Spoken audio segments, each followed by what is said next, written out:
உலகநாயகன் கமல்ஹாசன் சாரும் சிம்பு சாரும் நடிச்சு வெளியாக இருக்கக்கூடிய தக்லீஃப் திரைப்படத்துடைய ஆடியோ லான்ச்ல இந்த ஒரு பாடலை பாடினாங்க சின்மயி.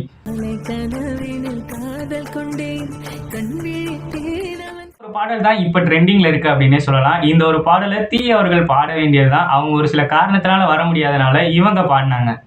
சின்மயி அவர்கள் ஆரம்ப காலகட்டத்துல சூப்பர் சிங்கர்ல ஆங்கரா ஒர்க் பண்ணியிருந்திருக்காங்க. இவங்க பாடல் பாடுறது மட்டும் இல்லாம பின்னணி குரலும் கொடுத்திருக்காங்க. சில்லுன்னு ஒரு காதல் திரைப்படத்துல அந்த ஹீரோயினுக்கு இவங்க தான் வாய்ஸ் கொடுத்திருக்காங்க. அது மட்டும் கிடையாது, நிறைய திரைப்படங்கள்ல இவங்க தான் பின்னணி குரல் கொடுத்திருக்காங்க அப்படின்னே சொல்லலாம். பெரும்பாலும் இவர்களுடைய பாடல் ஏ.ஆர். ரஹ்மானுடைய இசையில தான் இருக்கும். குரு திரைப்படத்துல தேரே பினா பாடல் இவங்க தான் பாடினாங்க.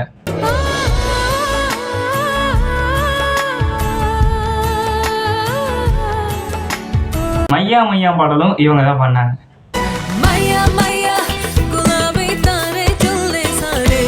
பாடல்கள்ல உங்களுக்கு பிடிச்ச பாடலை மறக்காம கமெண்ட்ல சொல்லுங்க. நன்றி.